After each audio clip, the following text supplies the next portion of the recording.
باب نمبر 109 عذاب جہنم کے خوف کے بیان میں۔ بخاری میں ہے کہ رسول اللہ صلی اللہ علیہ وسلم کی اکثر یہ دعا ہوا کرتی تھی، ربنا آتنا فی الدنیا حسنہ وفی الآخرۃ حسنہ وقنا عذاب النار، اے ہمارے رب ہمیں دنیا میں بھی نیکی دے اور آخرت میں بھی نیکی دے اور دوزخ کے عذاب سے ہمیں بچا۔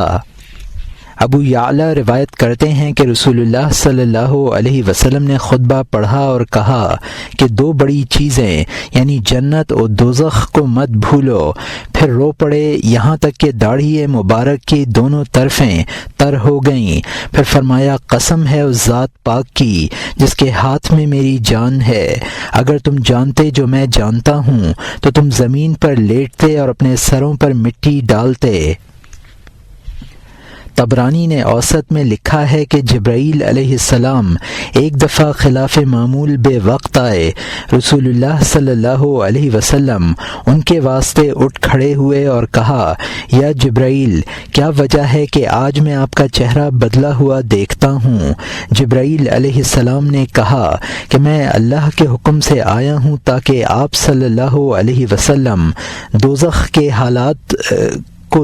کے حالات بتلاؤں۔ پھر کہا کہ اللہ تعالی نے حکم دیا کہ 1000 سال تک جہنم میں آگ بھڑکائی جائے یہاں تک کہ سفید ہو جائے، پھر 1000 سال تک اور آگ سلگائی گئی یہاں تک کہ سرخ ہو گئی، پھر 1000 سال اور جھونکنے کا حکم ہوا یہاں تک کہ سیاہ ہو گئی۔ پس اب وہ ایسی سیاہ و تاریک ہے کہ اس کے چنگاڑے بھی سفید نہیں ہیں اور اس کے شعلے سرد نہیں ہوتے۔ مجھے قسم ہے اس ذات کی جس نے آپ صلی اللہ علیہ وسلم کو سچا نبی بنا کر بھیجا ہے کہ اگر جہنم سے سوئی کے سوراخ کے برابر بھی کھولا جائے تو اس کی گرمی سے تمام روئے زمین کے باشندے ہلاک ہو جائیں، اور اگر اس کے داروغوں میں سے ایک داروغہ بھی دنیا میں آ جائے تو اس کی بدصورتی اور بدبوئی سے تمام جہاں تباہ ہو جائے، اور اگر دوزخیوں کے زنجیروں کے حلقوں میں سے ایک حلقہ بھی دنیا کے پہاڑوں پر رکھا جائے تو وہ اپنی جگہ پر نہ ٹھہر سکیں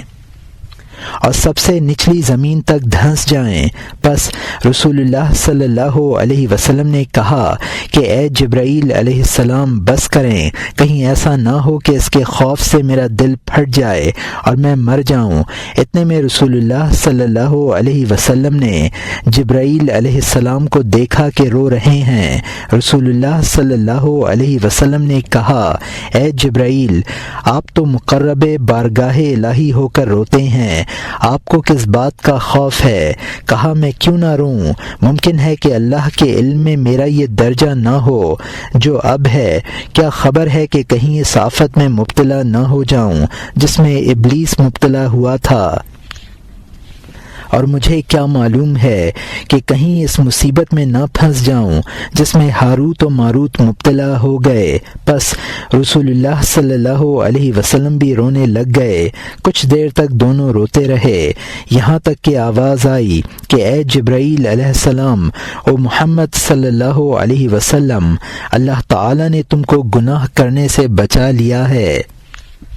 بس جبرائیل علیہ السلام تو اوپر چڑھ گئے اور رسول اللہ صلی اللہ علیہ وسلم بھی چل دیے۔ راستے میں انصار کی ایک جماعت پر نظر پڑی جو ہنس رہے تھے اور کھیل رہے تھے۔ رسول اللہ صلی اللہ علیہ وسلم نے فرمایا، کیا تم ہنس رہے ہو اور تمہارے آگے جہنم ہے؟ اگر تم جانتے جو میں جانتا ہوں تو تم تھوڑا ہنستے اور زیادہ روتے، اور کھانے پینے میں تمہیں لطف نہ آتا، اور تم پہاڑوں میں جنگلوں میں نکل جاتے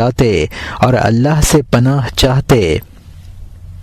جب آپ یہ کلمات خوف سنا رہے تھے تو آواز آئی، اے محمد صلی اللہ علیہ وسلم میرے بندوں کو نا امید نہ کر، میں نے تجھے خوشخبری سنانے والا بھیجا ہے، نہ امید و مایوس کرنے والا۔ بس رسول اللہ صلی اللہ علیہ وسلم نے فرمایا کہ راہ راست اختیار کرو اور قرب الہی حاصل کرو۔ روایت ہے کہ رسول اللہ صلی اللہ علیہ وسلم نے جبرائیل علیہ السلام سے دریافت کیا کہ کیا وجہ ہے کہ میں نے میکائیل علیہ السلام کو کبھی ہنستے ہوئے نہیں دیکھا؟ جواب دیا کہ جب سے دوزخ پیدا ہوا ہے میکائیل علیہ السلام کبھی نہیں ہنسے۔ ابن ماجہ اور حاکم نے روایت کی ہے کہ یہ آگ جہنم کی آگ کا 70واں حصہ ہے، اور اگر وہ آگ 2 دفعہ پانی کے ساتھ دھوئی بھی جائے تو بھی تم اس سے کام نہ لے سکو گے۔ جہنم کی آگ خود اپنے نفس سے پناہ مانگتی ہے۔ بحقی کی روایت ہے کہ حضرت عمر رضی اللہ عنہ نے یہ آیت کلما نضجت جلودہم بدلناہم جلودا غیرہا لیذوقوا العذاب،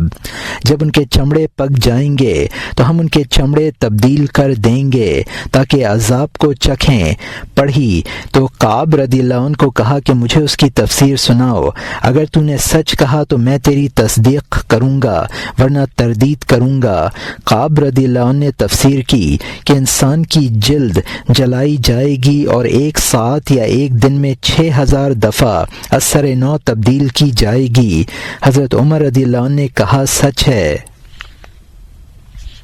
بحقی نے حسن بصری رحمۃ اللہ علیہ سے روایت کی ہے کہ انہوں نے اس کی تفسیر میں یوں کہا ہے کہ آگ ان کو ہر ایک دن 70,000 دفعہ کھائے گی، جب کھا لیا کرے گی تو انہیں کہا جائے گا پھر ویسے ہی ہو جاؤ جیسے پہلے تھے، بس پھر وہ ویسے ہی ہو جائیں گے۔